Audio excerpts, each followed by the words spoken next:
Bright stars are always the problem.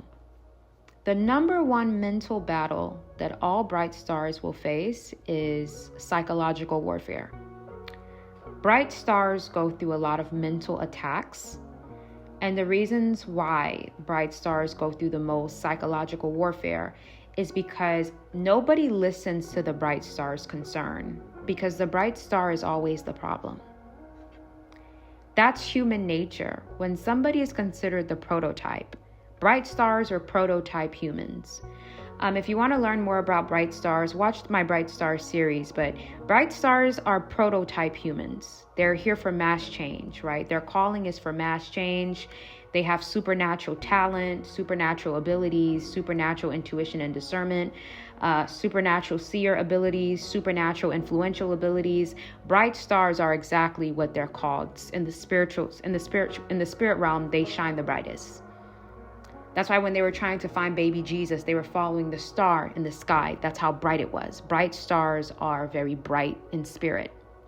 So they will go through a lot of psychological warfare because people are always gaslighting the bright star. You're always wrong and you're always the problem. It's always you.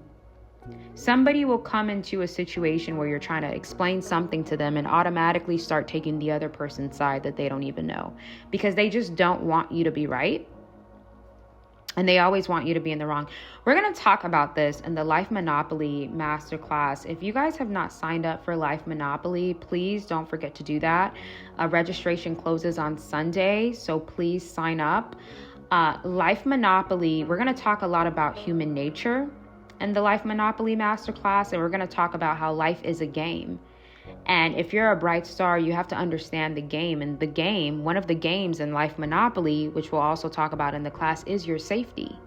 Nobody's ever going to listen to you. It is your job to advocate for yourself, especially if you're a bright star. Nobody's going to keep you safe. You have to keep yourself safe. You are 100% responsible for your safety, no matter how old you are. And the bright star will always be fought on a psychological way because people are jealous of what you possess. Your gifts and your talents are already causing people to be jealous and envious. So as a result of that, they always want to shame you or make it seem like what you're saying or what you're feeling isn't real. Nobody believes the bright star. That's why they let Aaliyah get on that plane. Nobody wants to believe you. They just want to see you suffer. They just want to see something bad happen to you. So because they want to see something bad happen to you, they ignore your requests. They ignore your concerns. And as a bright star, you have to advocate for yourself. I don't care if it's your doctor's office. Doc, I want to run a test on this. Oh, I don't really know.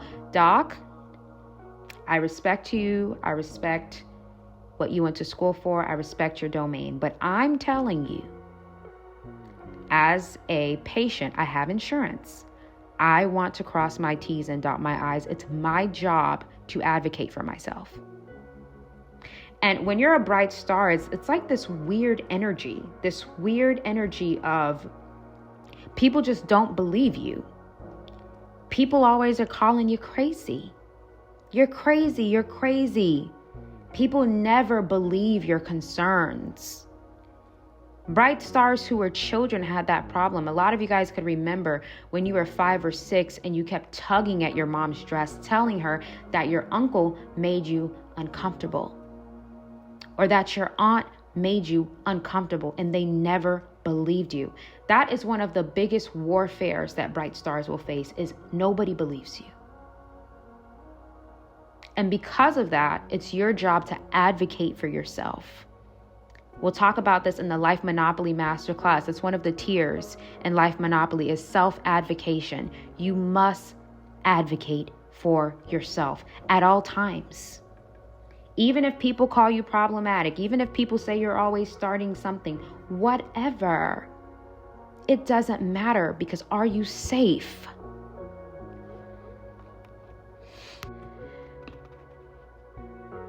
When you're a bright star, you are the problem. You are the problem. When you defend yourself, it's a problem. When you fight back, it's a problem. When you retaliate or respond, it's a problem. Bright stars are the problem. Bright stars are supposed to give people an unending amount of grace.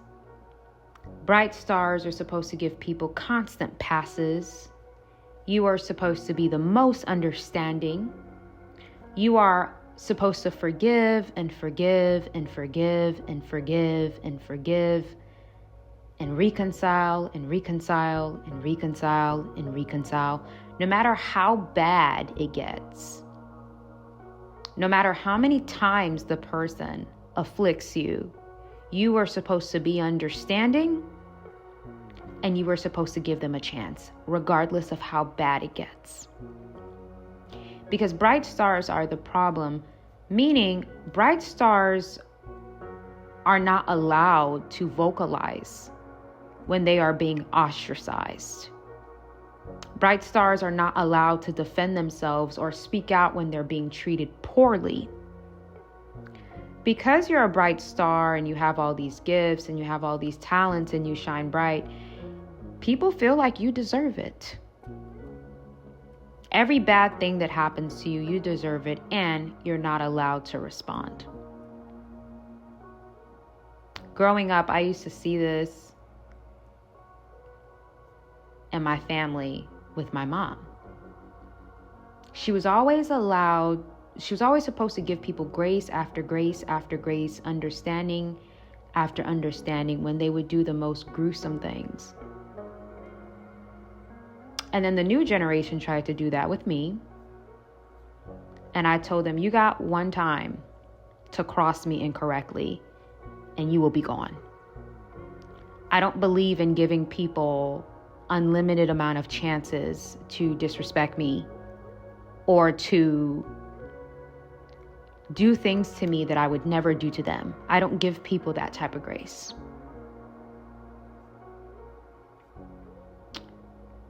Bright stars are the problem.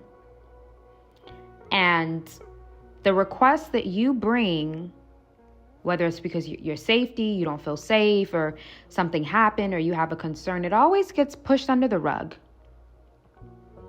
How you feel always gets pushed under the rug.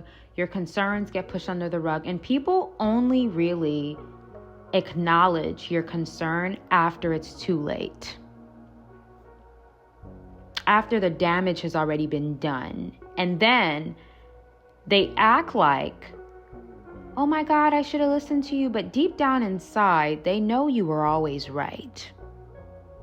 They just wanted to see a bad thing happen to you.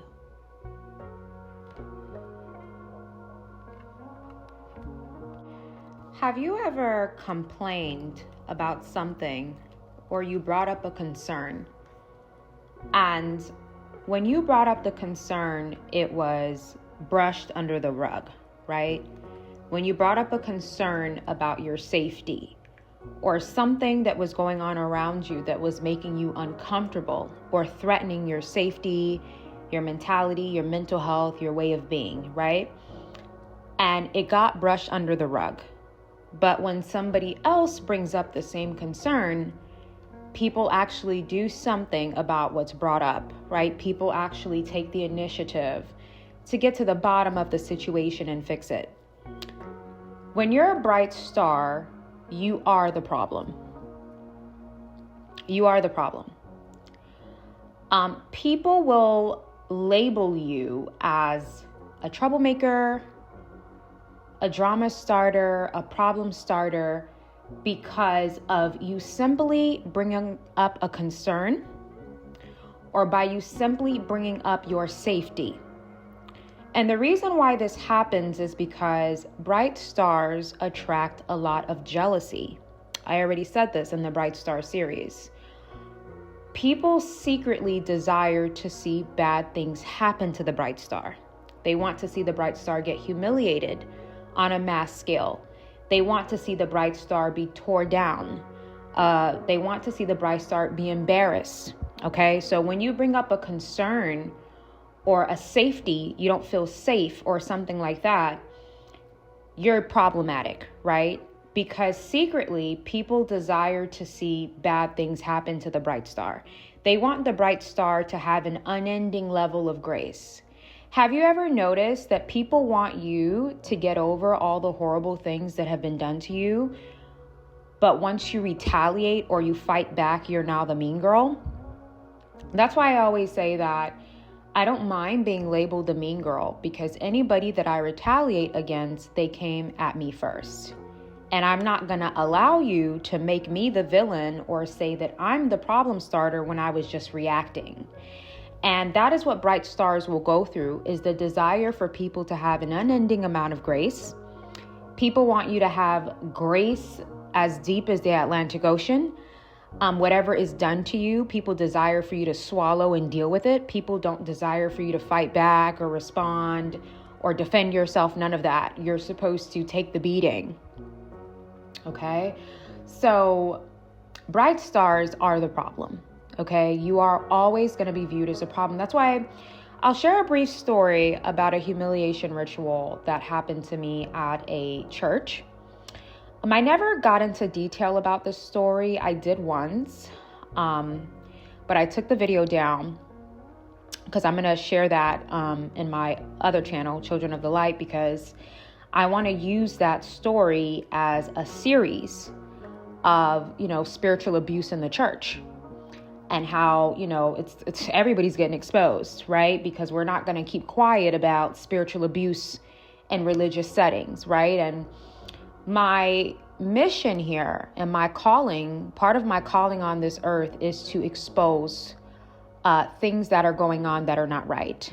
And when you're the truth teller or the exposer, people are not going to like you. I'm okay with that. I've made peace with not being liked. That's why I say all the time, compliments, none of that stuff moves me, because I know that what I'm here for is going to require me to have thick skin, because I'm here to expose.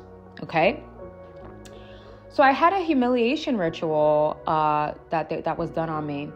And before this happened, I remember telling the people around me, telling people close to me, family, friends, about my concerns, about this ministry, about the leaders, about things that I was, noticing, like I kind of felt like I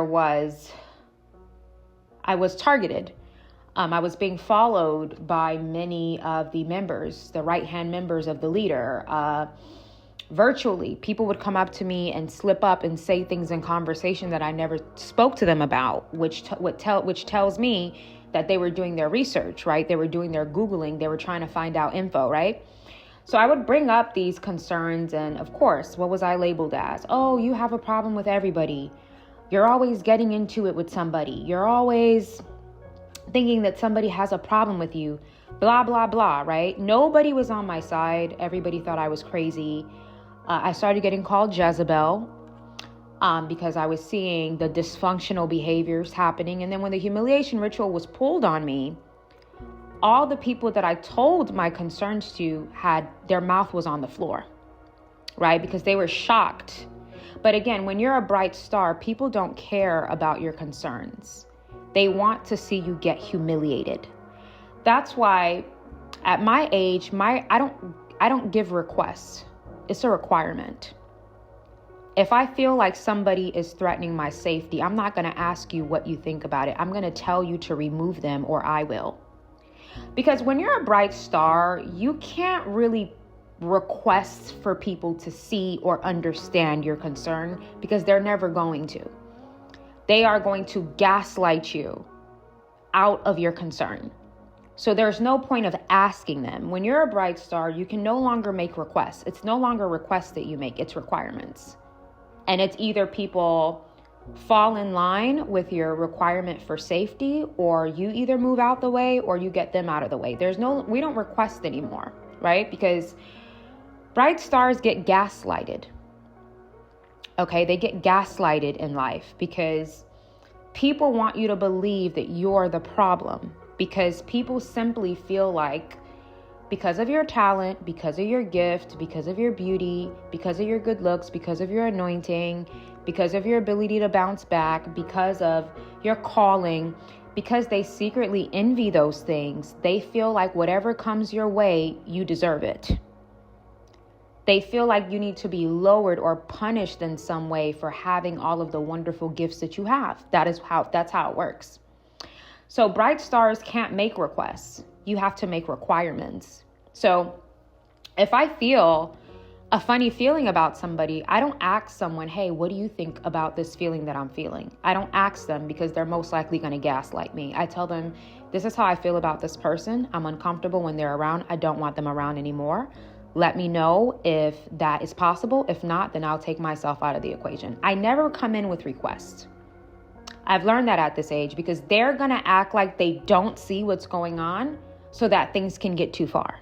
They're going to act like they're not aware of the funny business that's going on. They're going to gaslight you into believing that you're being too, you're being too extreme. They're going to gaslight you. That's what happened to Aaliyah before she got on the plane. They were gaslighting her to get on the plane when she kept telling them, I feel a funny feeling. I don't want to get on that plane. I feel like something's wrong. Instead of listening to her and saying, okay, baby, we'll stay an extra week in the Bahamas. We'll let you calm down. And when you feel better, at ease and at peace, we'll leave. If you feel extremely weird about getting on that plane, we will wait. We'll be here for an extra week until you feel balanced enough. But they didn't do that because it was a setup. When you're a bright star, you don't make requests. It's a demand. It's a requirement because nobody is going to keep you safe more than you keep you safe, right? Because people secretly desire to see bad things happen to you. They secretly desire it. So I had this situation actually with a wedding where there was, I think I told you guys about that family member that always tries to physically attack me and my family. And, my family that I divested from, they thought that they were going to talk me into being in the same room with this person. And they're like, oh, well, what if we do this? Or what about, and I told them, I think you're a little bit confused. This is not a request. I'm not asking you what you think. I'm telling you that this person is a threat to me and my family. They like to get physical and I won't be around them. It's not a request. It's a statement. I'm not asking you how you feel about it. I'm telling you that this is how it is. And people are not used to that because they are secretly hoping that they can get you to bend so you can walk into a situation where you get embarrassed. Okay? It's just like a good example of this is what happened to Jackie Christie and Chantel on Basketball Wives. Jackie Christie kept telling them, I'm not going to argue. I walk away because I don't want a fight to break out. I don't want things to get aggressive. I don't want things to get bad between me and my daughter. So that is why I choose to walk away, because I don't want things to get nasty. And what did the ladies do? They knew that her walking away was good. They know that. But they wanted to embarrass her. They wanted her and her daughter to get into an extreme altercation so they can call her a bad mother, right? They wanted that. So that's what I'm saying is you have to learn how to think your own thoughts and not have people confirm them. Your safety is up to you. You are the person that is required to stand firm with your safety. If you don't want to be in a room with somebody, you have to tell somebody, I am not asking you how you feel about this. I'm telling you that this person is a danger to me and I will not be in the same room as them. I'm not asking you how you think about that, what you think about that. I'm telling you. Because when you're a bright star, people are always going to say that you're the problem. Even when you walk away from the bad behavior, once you retaliate, everybody's going to turn on you. Even if they saw that you weren't the aggressor, they are always going to point their fingers at you. A good example of this is Nicki Minaj. Anytime she retaliates, she's not allowed to retaliate. She's not allowed to speak about how she's being threatened. She's not allowed to speak on the fact that somebody owes her allegedly $200 million. Imagine allegedly somebody makes you sign something and owes you $200 million and doesn't hold up their end of the deal. Do you think that's a game?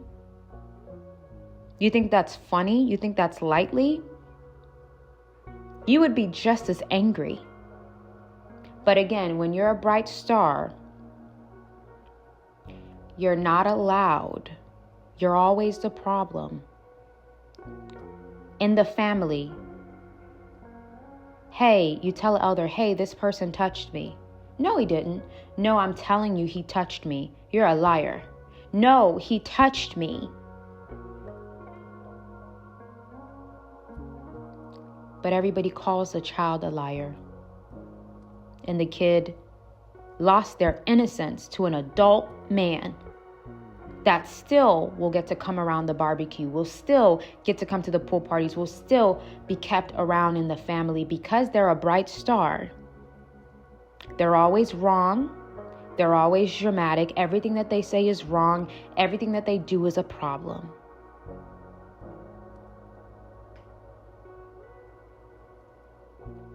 When a child comes to a parent and tells you that somebody touched them, it's your job as a parent to further investigate the situation. Not say that they're lying. Do not forget to sign up for Life Monopoly. Okay, we have 6 months left until 2026, so this is definitely not the time to play any games.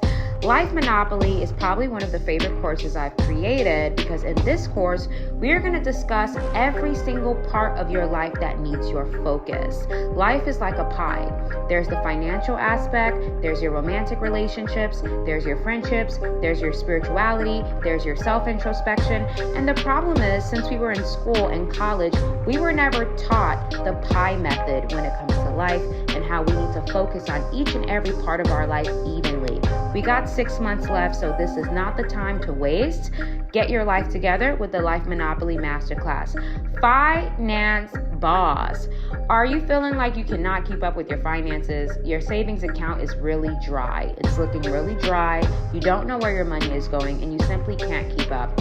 First of all, we're going to talk about the spirit of riches in the Finance Boss Masterclass. Yes, there is a lot of spiritual reasoning behind how money works. There's the physical aspect and there's a spiritual aspect. And in this class, we are going to discuss both to make sure that we get you financially where you need to be with the mentality that is necessary to keep your finances in order.